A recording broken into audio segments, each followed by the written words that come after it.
Welcome back to Where You Live with Gene and Tony. It's great to have you with us. We're broadcasting from the Concierge Landscape Studios. We're brought to you by Extreme Exteriors and American Family Insurance, the Kim Bennett Agency. Before we get back with our first story here, we want to just let you know, folks, we've got a great resource for you. It is a bi-monthly newsletter that we put together. We have over 23,000 subscribers, and it's growing. It's called What's New. A lot of the topics we cover on the show are covered in further detail. We also have a lot of folks that are with us as guests on the show that also write for that as well. People love it. It also has on it our free webinars that we offer in the comfort of your very own home, and so much more. All you need to do is give us a call at 952-922-2500 and ask for Lori, and she'll make sure that you start receiving your free subscription. And you can have that sent to you electronically or by mail. Well, folks, if you're just joining us, we're talking about California is trying to come up with a law in the legislature there to try and encourage or force banks primarily, I think, in the foreclosure process who acquire, get a property back, but they're not letting the homeowner association know that they now own the bank or the property. And that gets to be a trouble because the association is out this cash flow stream from units in foreclosure like that. And they don't know who to contact if there's further damage to the property. And so there was a law that was written. They wrote another law to try and make this happen. Most people don't know that banks are not even required to let the association know that there's going to be a foreclosure. Banks are not required to notify the association of anything, are they? Well, as it is right now. Well, except no, it does state in every governing document that I'm aware of, and I do believe in every state statute that has something written, that once you take possession of a property in an association, you are to register with the association. Okay, but banks are not required to notify an association when the sheriff's sale is. No, or when none of that. So often associations don't know that the foreclosure is going to happen. They don't know when the redemption period ends. They don't have any heads up at all and so, that there's going to be a new owner. So unless you have a homeowner association that's self-managed and you have people that's taking some time to follow through, that's something that a lot of people really rely is a duty they rely on their property management company.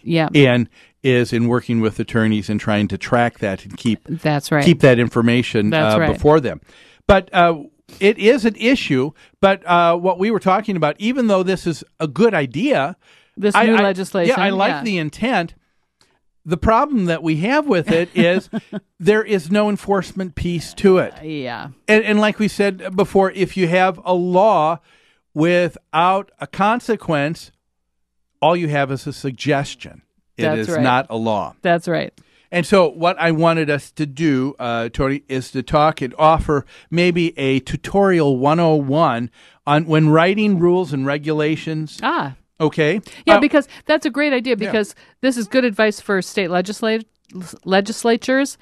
and also good advice for boards of directors and homeowners associations. Exactly. All right. First thing I wrote down, I've written down a few things I'd like you to comment on. Well, you teach a great class about this too. Well, you have in the past. It is. You're right. It's very important that you really think through. One of the first questions we always want boards to remember: you need to ask yourself, is this a real problem or issue? Okay. Now that seems on the surface it seems like, well, why would we even be considering it? Seems if it very wasn't elementary, right? Yeah, it does. Basic. But part of the reason is sometimes people get upset over something that is a one-time occurrence. Yeah. You know, how many times is someone upset because once in a long, long time, an individual next door neighbor has a party because someone graduates from college. They go a little bit longer, a little bit later. Do you really need to take a lot of time from a lot of people in the association to follow through and to make a law, a new rule, just because of something that happened once? Yeah. Exactly. So you need to ask yourself, is it really a problem? An issue?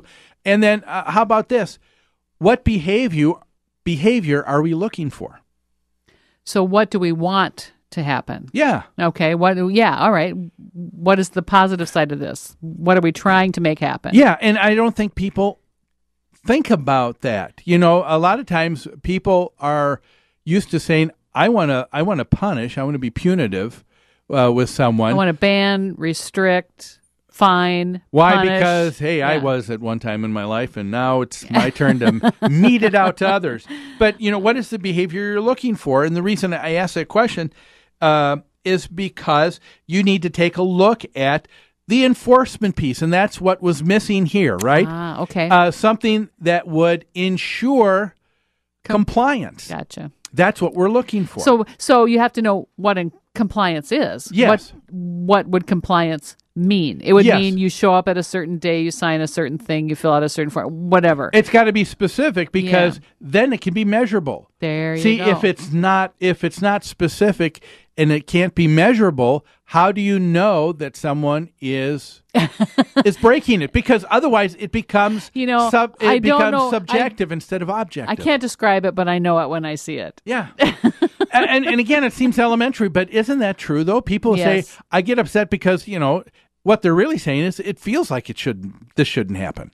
But you want something that you can really measure. Now, once you've done that and you think of an enforcement piece, there's one thing that people don't think of, and that is to try and ensure compliance, you can either be positive or negative. Okay.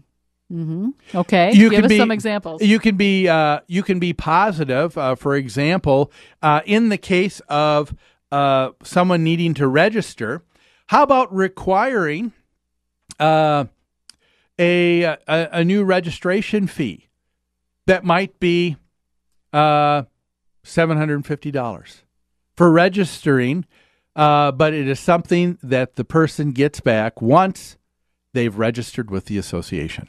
Okay, so you're saying you're going to be charged $750. So at the closing, they go through that, but now you would get compliance because there's $750 hanging out there. So they would have to pay this at closing. It's the paid at closing. They get used to paying all these other fees, but then you say, you know what? If you want it back, the $750 will either be applied. You got to contact us to your dues, or you can contact us and we will register, and now you get it back. Okay. I think you'd get compliance. That would encourage compliance for sure. The other way is to be punitive. What kind of punishment? But if you're thinking of a punishment, something that's negative, then you need to stop and think about who is going to make sure that the enforcement action is taken care of. That means you need a police. Yeah.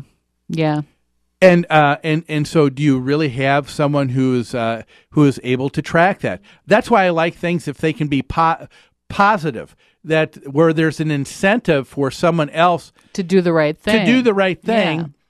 That to me makes a lot more sense. And the more you can do that with rules, I think the easier you would have in getting compliance, don't you think? I absolutely agree. Plus, that's kind of an automatic process that takes care of itself. It's not something that has to be constantly monitored, followed up on, checked off, whatever. Yeah, I like that in so many ways. But the other part of that is a police act, something that requires a police action.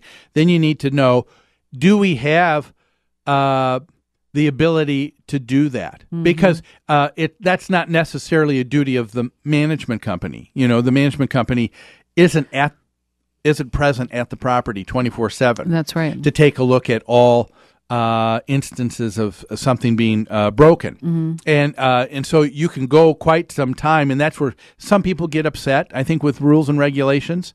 They say it's inconsistent. What they mean is there isn't a police action that can be done 100%. That's right. And so you need to realize, if that's true, how heavy do you want to be with a law?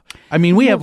Go ahead. I was just going to say, even in situations where there is a police force, like in the city, they can't catch every instance of noncompliance either. No, you're even right. when you've paid a police force. Speeding is a prime example. That's not a of that. defense to say I've been doing this for 2 weeks and no one has said anything, or I've been doing this for 2 years parking here and no one has said anything. That's not a defense. but if you do that, you just go with the understanding that speeding is not allowed in the city. That's right. When it is noticed by the police, you will be fined. Right. But not all instances are going to be taken care of. People know that and understand that in the city. Same is true of many things in the homeowners association. And the association ought to, too. They ought to say, we can do this, but we can't enforce this 100% of the time, so it's going to go unnoticed. That's right. Well, those are just some ideas we think you ought to remember before you put together a rule or a regulation. Okay. Well, we need to take a break right now. When we come back, we've got an amazing story coming out of Atlanta, Georgia. Don't go away.